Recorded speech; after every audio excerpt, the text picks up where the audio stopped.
Push the wrong button. All right. Welcome in, guys. Weekend update presented by Coolbet, like always. And it's playoff hockey time, guys. Like, we don't need much of an intro. It's here. Yeah. The Penguins have tied it up. The Golden Knights kind of had a little bit of a scare there, but they found a way to tie it up. The Avalanche are rolling, like Chad said they were going to. Colorado looks crazy, man. Yeah. McKinnon's all over the ice right now, and I don't know. I have a hard time believing that the Blues are even going to be able to take one of these games, and that's why at the beginning of these playoffs we told you to take the under 4.5 on that series, but beyond the point. Yeah. What do you guys say? Like, we know it's big hockey when Chad is focused on it. So, Chad, I'm gonna let you start. Well, it's funny because I don't watch hockey. I don't ever lie about it, but I actually do enjoy playoff hockey, and I just feel that it takes you back to like when we were kids and every game mattered. Mm-hmm. And you can see how these guys, like, you see the difference. The intensity's up. After every play, they're in each other's face. Everything, like, people are blocking shots. That's the one big thing. Like, every game does matter. And as much as like I rip on hockey and I make fun of hockey and everybody else, I love playoff hockey just the way it's played. And the one big thing is it's still the hardest championship to win. I don't care what anybody says. Across any sport across the world, the NHL is the hardest championship to win. And as a viewer, like, I'm a part-time viewer. I'm not going to sit here and name off facts and talk about players, but it's enjoyable to watch.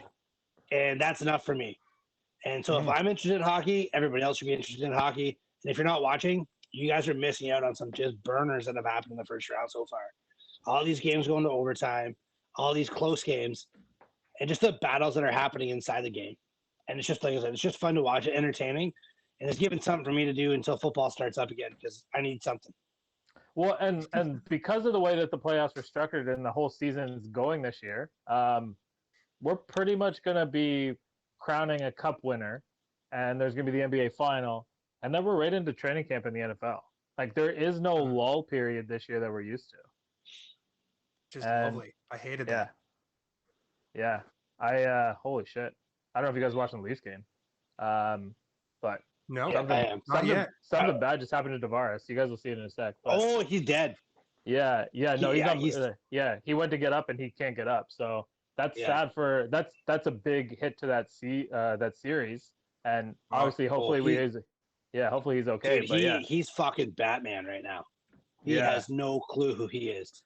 Yeah, no, he got hit and he kind of felt awkward, and someone was skating across the middle and kneed him in the face, Kalen.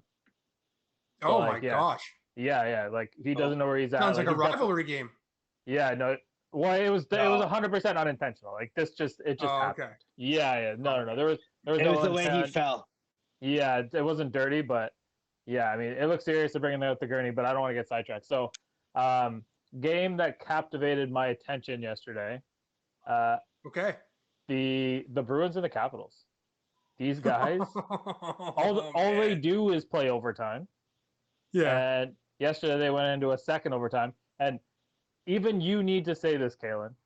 The goal that Taylor Hall scored yesterday to tie the game, are you ready to say that the Bruins made the right decision? We want to hear it. It's working say out those well words. for them. It's working out well for them. Yes. He took the original game into overtime. I mean, the game one into overtime and they lost it. Fine, but he forced overtime. He made that play happen. And yesterday he single-handedly made a play happen that wasn't the goal that took it into overtime, but, like, man, that guy was unreal. And he is all over the ice. So in that series, I mean, now we've seen a couple of games, and like, who do you think has the hammer? They both do. They both have the hammer. That's the thing. I don't know who's going to survive this bloodbath at the very end, but they know they have another round to play, right? These guys are going to be so exhausted by the time they make it to the next round. Tom Wilson might be the only guy standing for the Capitals if they get there. Right. Well, you go ahead. It's going to be the Bruins. It's going to be the Bruins. I think so too. They're built for They're built for playoff hockey, and that's what it comes down to. They're going to. I don't think Washington has the manpower to stand up to them. Like They're Char's old, he's getting a pylon depleted, now. Yeah. And outside Yeah. of Tom Wilson, like you said, there's only like man out there right now, and like Ovi's getting old. He can't do the things that he's doing. Yeah. Obi made a mistake yesterday, and I mean, it kind of cost him when it came to the final. I mean, I'm not going to put it all onto him, but like, yeah, you know what I'm saying. Yeah. Well, that's exactly it. It is a great bloodbath of a game, a good bloodbath, sorry, of a series. I still think Washington can pull that one out. I kind of hopped in that train a few weeks ago. You guys made fun of me, and then you kind of a little bit gave them some love a week ago or so. But I do think that they can pull that one out only because I think that they can be more violent than the Bruins, which is weird to say because the Bruins have always been that way. But I think that the Caps do have that edge this year. So. I think the Bruins might be a little bit more battle tested, and I think that to be honest, like I want the Penguins to play the Bruins in the next round. Just that's maybe a little bit more nostalgic. I feel a little bit better about that matchup. Like I'm not feeling super comfortable about either matchup really. I mean they have to get by the Islanders, but overall, let's talk about that series for a second because we were looking at kind of the tale of two separate games. We were wondering how Jari was going to rebound, and he found a way to do it. Now, in that game, there was the exact same amount of shots as there was hits. And do you guys know this number? No. 83. There was 83 shots in the game and 83 hits in the game. Wow, talk about another violent game, huh? Yeah, exactly. And these guys were kind of all over the ice. The Penguins, that's not really their style of hockey, but they found a way to do it. And in front of 10,000 people at the Consol Energy Arena. Last night or 2 nights ago, watching that Penguins game, that was the first time that it felt like, okay, playoffs are kind of back here. And I would really be curious to see what the fans would be like in the building right now in Scotia Arena. Is it still called Scotia Arena? I don't even know. Man, I don't know. have you seen the Carolina fans? They're wild. Dude, they put 17,000 people in there the other day. They probably haven't said 17,000 people since they won the cup in like 06. Right? But like yeah, their like, playoff rush is always good. And like if we're in Canada, we can't get one fucking person in a seat. That's 17,000 at a Carolina hockey game. This weekend, you're allowed to have 5 people outside. Boom. Boom. Man, so they're all going to congregate at what's that, Maple Leaf Square? Yeah. So tion.ca or whatever that website's called for golfing, it crashed today when that announcement came in. It's amazing. Love it. Just absolutely fantastic. I was one of those people trying to get a T10. Yeah. I think that I am playing on Sunday. So fuck you. Yeah. Hey. Sometimes it just pays to know people, And we're still kind of waiting to hear about our golf tournament, but we'll get back into that. I want to know if you guys have any other insights for hockey, and I want to move on to something that I've chirped, and I kind of want to take my chirp back a little bit. Hockey. I just hope John Tavares is okay. I'm still watching him. This is. Yeah. Is he still down? He's just put him on the journey. Right now. Yeah. Wow. Good golly. Well, I hope everything does work out well for him there. He's got his thumb up, so I mean, it's not like he's not paralyzed or anything like that, which is obviously a good thing. So, yeah, I don't know, man. Like, let's hope that he's okay, and obviously that's a guy that played in our hometown for a year and was part of like a big team for us. But I mean, more importantly, health is more important. So hopefully it's just like a minor concussion and he can kind of work through it, and we'll see him in a couple weeks. But yeah, I mean, the NBA play-in. Now, we talked about this a couple weeks ago. We weren't really sure on what we were talking about.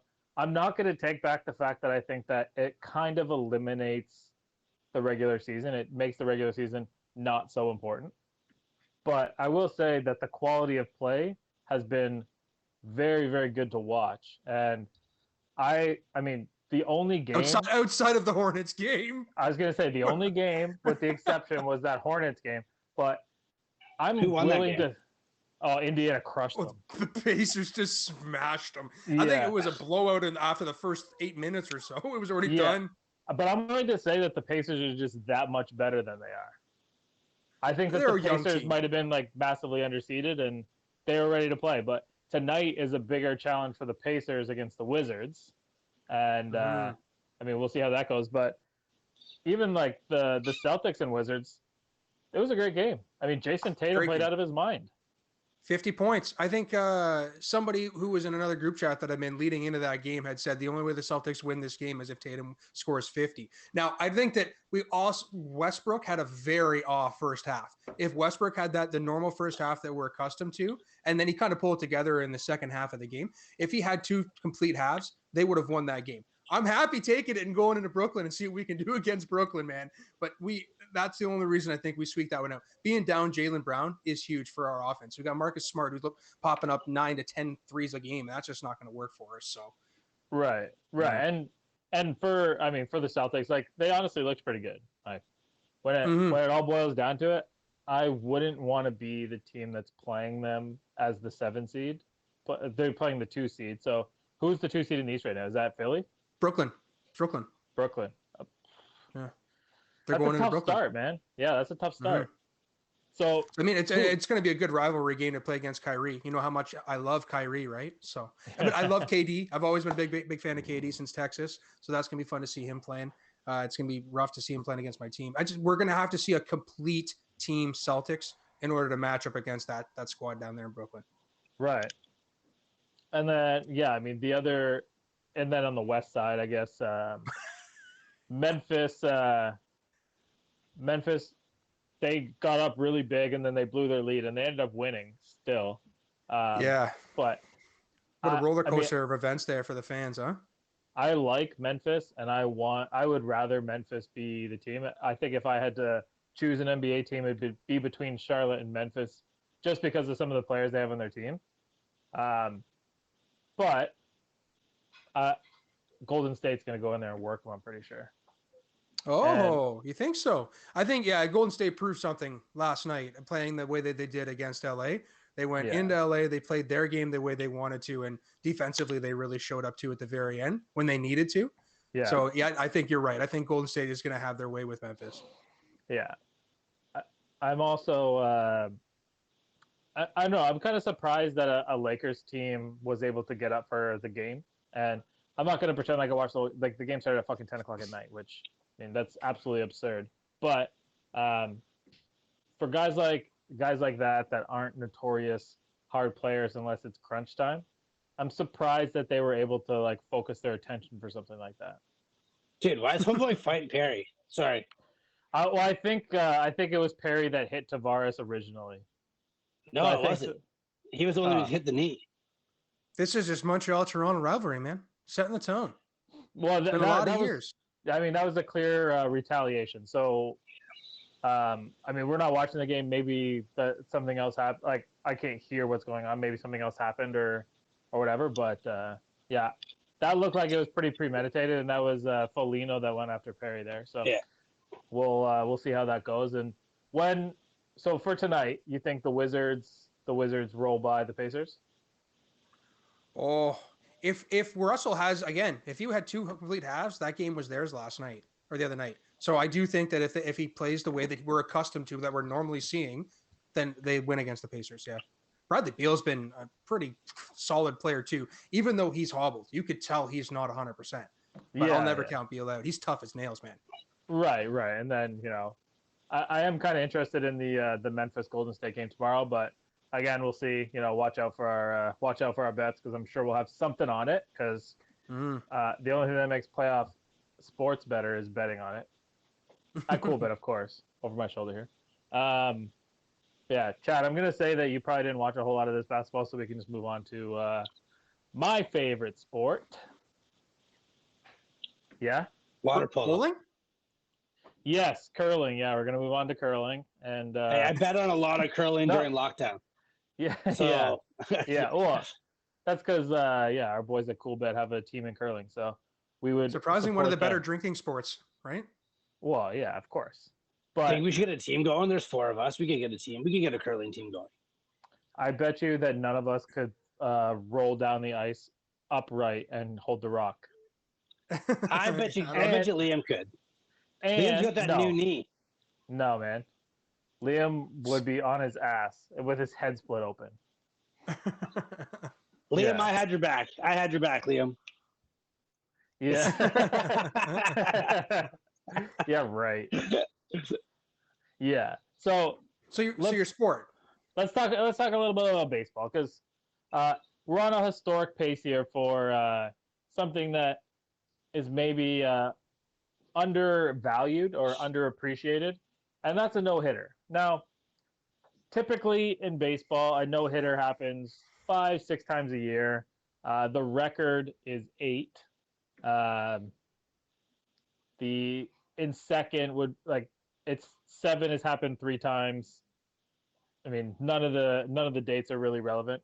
Now, if I had to ask you guys, what do you think that baseball is on pace for this year for no hitters? What would you say? On pace for? Fuck, we're already at 7, are we not? It's like we're gonna be on pace for close to 30. 6?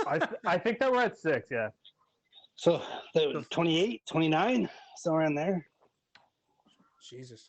So yeah, 18, 20. yeah. So I'm gonna So Kalen saw my message last night. So I sent the message before Kluber threw his no hitter last night. So before last night's no hitter, the league was on pace for 19, which that's absurd. And I will tell you that as it gets warmer, that's not going to happen.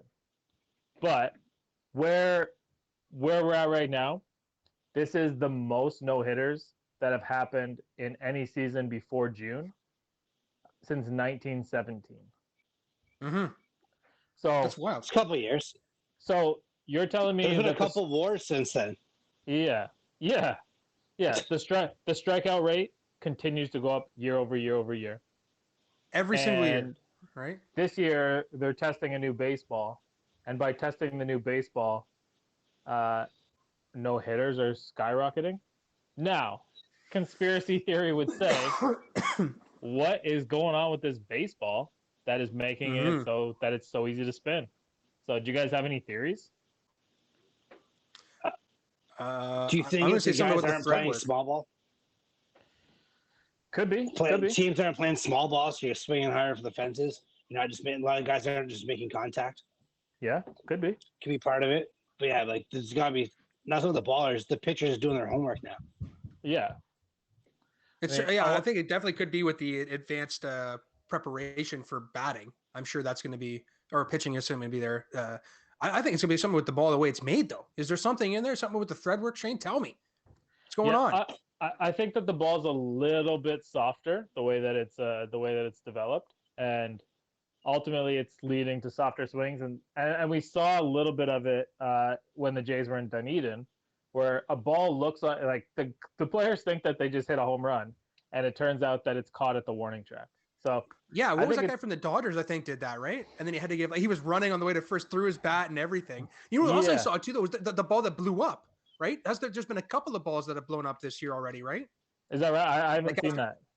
It just happened recently. I know for sure I saw when it went to, I think either the second or the shortstop, and when he picked it up, he realized that he couldn't make the throw to first because of the way the ball was all blown up. But I think it's happened a couple of times already. So that could be it too. It is maybe a soft ball, softly made and not going too far, and it's going to blow up easily. I thought you were going to say like someone's hitting it and it blows up. I was like, maybe it's time to lay off the sage in the evening if you're going to watch baseball. No, the whole fucking thing just came right off the ball. It was crazy. So it's not sonus tight almost. Yeah. So it's not sonus tight. So yeah, it's got a little bit of extra give to it, and yeah, the leather is going to peel off a little easier, and it is going to make it harder for defenders, which is probably. I mean, we watch a lot of Blue Jays baseball because that's the team that we're all interested specifically in. The last couple of days. There have been a couple of great games for either team.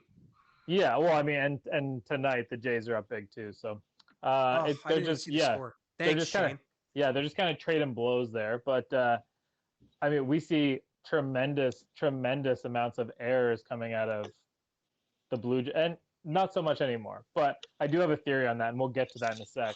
But for I would call both of you guys casual baseball fans.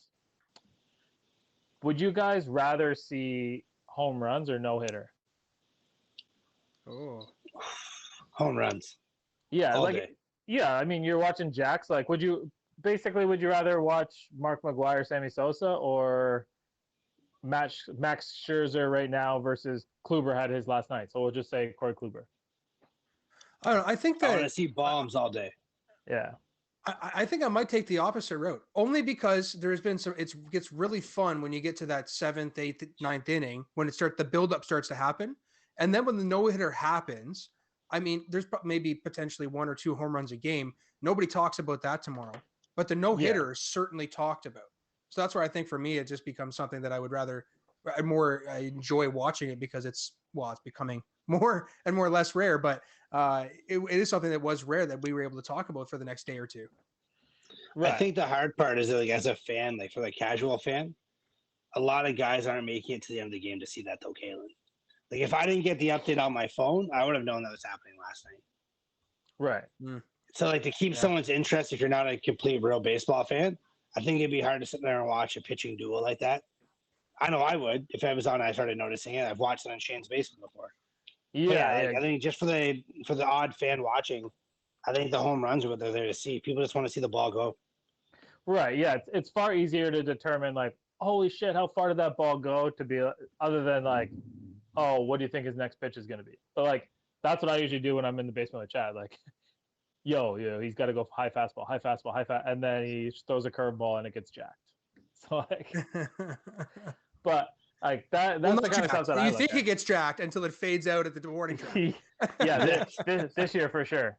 But like I think that's interesting is so strikeout rate is significantly raising, which you would have to assume that pitch count would be up, which would also say how are no hitters going up because how are pitchers going so deep into the game? And I know people will say, well, there's the Madison Bumgarner thing, which like fuck off. I don't care. I'm not going to count one no hitter as like something that matters. But the actual thing to look for is the swing and miss rate in baseball, and it's because everyone's looking for that Josh Donaldson exit velocity swing where you're getting under it, and if you don't get under it, like you got to miss it. You either have to get under it or you miss it completely. So that kind of explains that a little bit, and like we'll see. But like I said, I don't imagine that there's going to be more than like 12 or 15 no hitters, even on the pace that they're at right now, which would still shatter the record. But we'll see. Question I wanted to ask, I was going to actually ask the other day, and then we kind of got sidetracked talking about other stuff. If you were the Blue Jays, and you're looking at, whether they want to call this a developmental year or not, I'm going to say that's bullshit. They're clearly having a decent year. It's almost June 1st, so we can almost look at the standings, which I believe if they win tonight, they're going to be a half game out of first. So you're looking around at your roster, and you're seeing a bunch of guys that don't have positions that you just have to stick at positions. Would you want to start wheeling and dealing and getting some of these guys out of your organization for actual pieces, or would you just stay the course and see what happens? So I can tell you what happened. Maybe I'll explain my question a little bit better so that you guys can answer properly. So 3-4 years ago, when Atkins and Shapiro came in, after Anthopoulos was out, they decided that they wanted to rebuild the farm system, which they did perfectly. They got lots of infielders, they got outfielders, they drafted catchers. They drafted everything. They drafted pitchers. They drafted the whole nine. Now, the problem with what they drafted was a guy, Kevin Biggio. He's drafted as a catcher. Now, clearly, that like you guys have all seen him. He's never caught for the Blue Jays, so he's not a catcher. Mm-hmm. So you transition a guy like that to play second base. You try him in the outfield. He's really a utility player that could probably hit better than a bench player. So, fine. You guys already know my feelings on Bo Bichette. I'm not even going to go that way. But when you start to have all these guys, the whole idea of building your farm system is so that you can move them and bring new pieces in. Now they did make a move. They brought in Steven Matz for Reed Foley from the Mets, which Foley's playing on the Mets, which good for him. He stinks, but good for him. So if you guys were the GM, like what would you do if you were in this position? So if you had asked me 2 months ago, I probably would have said trade, make some moves. They started out rough, but in the last 5 weeks, they're starting to find their groove. The bat's starting to kind of show a little bit. They've had a couple of missteps, but they are starting to trend in the right direction. If you can go this way and see where it takes you on a low payroll system going into the off season, where you can it's not really lower payroll. I shouldn't say that, but in the off season where maybe you can spend a little bit more money rather than having to trade these players out and start taking on contracts at this moment. They're winning. They're winning against Boston. Boston was doing well. They seem to just they run into a buzzsaw when they played Toronto. So I would say stay the course for now. I think you trade. Sell high. Yeah. You have these kids. You don't have positions for all of them. Some of them can play in different positions. Take advantage of the ones that can bounce around a little bit and see what you can get for them. I'm not going to say Biggio's a bad player. That's not fair to say. But take an average player who's young, who can develop into something really good, and trade higher now. It's like you're winning. If he's not going to crack your everyday roster, he's actually not helping you. If you can't put a bat in his hand every night, how good is he too if he's not going to play 110, 115 games? Right. And if you can get those guys or get a pitcher that you need, another starter, to take that spot and then give you that extra nudge, I think that's more the right play. And it sucks for some of these young kids because they're going to be a casualty of war. Like Vladdy's probably the only one safe. For sure. And outside of that, I think one of these few kids they brought up and developed are going to be they'll be casualties. But it's just the way the business is, and you got to sell high when the bats are hot, and get rid of some of these guys and see if you can get those pieces that you are missing that can be an everyday player. Right. And I mean, on top of that too, like I'm gonna say that Bichette is very safe in his position, and like I'm not suggesting that they would trade somebody like that either. But for example, do you guys know who Trevor Story is? Okay, so he's one of the top third basemen. He plays for The Rockies, right? Plays for the Rockies, yes. Yeah, I did know it. So if you could get a guy like that and give up Biggio and say Goriel Jr., like how do you not do it? You're getting an everyday player that's in the prime of his years. You're probably gonna have to maybe give up a little bit more than that, but when it comes playoff time, and I understand that there's gonna be you want depth in your roster, but when it comes playoff time, it's gonna be Goriel, Springer, and Hernandez that are playing in the outfield. That means Goriel is coming off the bench or he's DHing. But then you also have Rowdy Tellez and you have this Alejandro Kirk guy, which is, I mean, they're both hurt, so it's a moot point right now.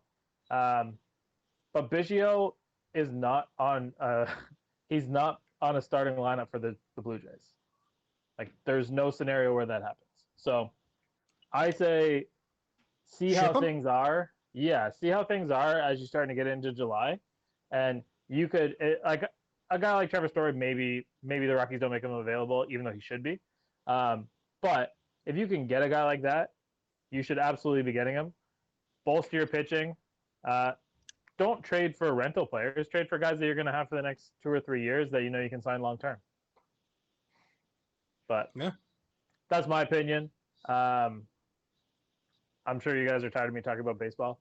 No, I wanted to talk to you about that one guy though, the from the White Sox. Oh, I don't remember. Yeah. What is his name? What is his name? You know what his name actually is? It's Liam said it before. Yes. His last name is Mercedes. Yeah, yes, Mercedes. Or Yelena Mercedes, whatever. Yerman Mercedes. Yeah, Yerman so he's Mercedes. Playing against the Angels the other day, or last night actually, I think it was, and he's up 3-0 in the pitch count against a position player pitching. The guy throws like an 80 mile an hour, 75 mile an hour change up right over the center of the plate, and he jacks the home run. And La Russa goes in on him after about how that's not the way you play in the MLB, and that's not the man's game. And he wasn't the only one. There's quite a few people, like analysts and people that wrote about it.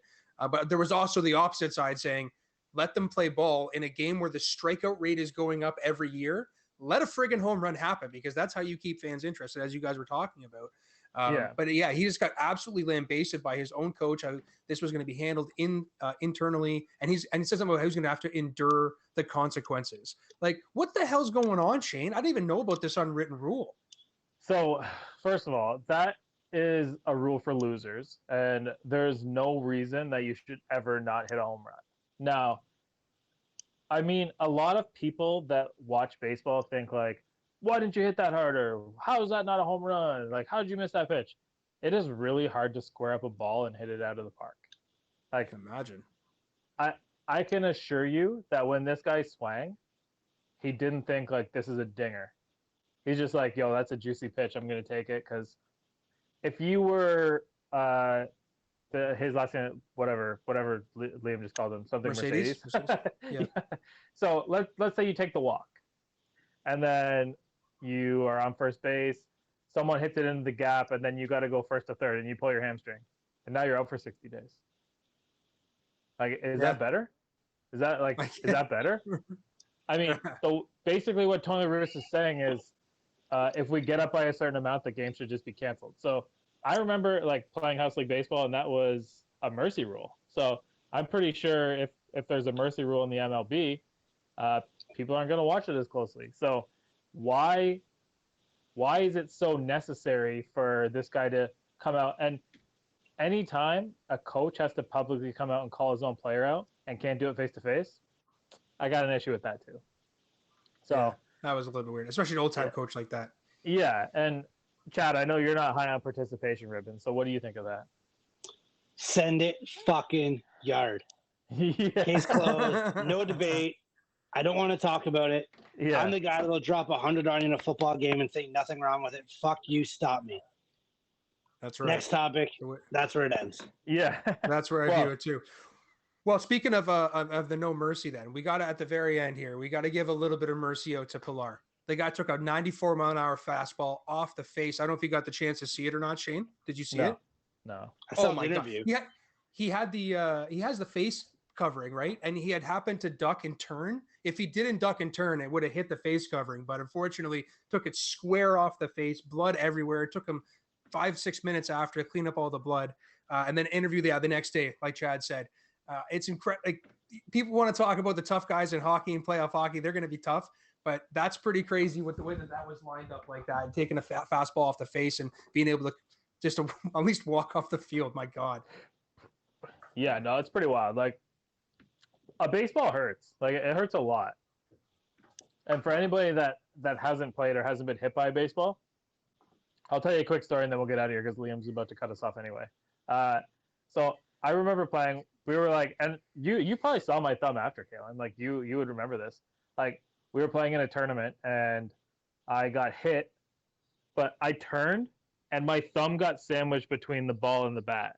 And like, I'm not kidding. Like, it looked like a cartoon where like my thumb flew off my fucking hand and then came back. Like, obviously I shattered my hand or shattered my thumb. I'm done. But this is the worst part. It's on my throwing hand, and we had 2 guys kicked out. We had 9 guys left on the roster. So I had to play the rest of the game with that. So wow. Yeah. So you were throwing with your foot. Were you like the kid in the Sandlot who just ran the ball in? No, I held the ball like this, and I fucking threw it over my head. Yeah, it's awesome. So yeah, I mean, naturally we didn't win that game, and I don't think we were going to anyway. But anyway, yeah. The only other thing, we don't have our Super Boost picked yet because I wanted to see how the first game in this Leafs Habs game was going to turn out. So we'll have the Super Boost on Saturday still, but we don't have it to tease to you yet. But make sure that you watch. We'll put that out. And of course, I don't know how it was going, but buddy that we picked to win the PGA championship, he was tied for first last I looked. So I don't know if he fell off a little bit, but that's where we're at. It's breezy out there in that course, pretty gusty. This dude was a plus 2,200 when I snagged him up. So we'll go from there. Yeah. All right, boys. Have you got nothing else? Hockey. Yeah. Let's go watch it. Let's go see what's going on here. The Penguins just scored to take the lead, so let's go check it out. Cheers. Cheers. All right. Cheers, boys.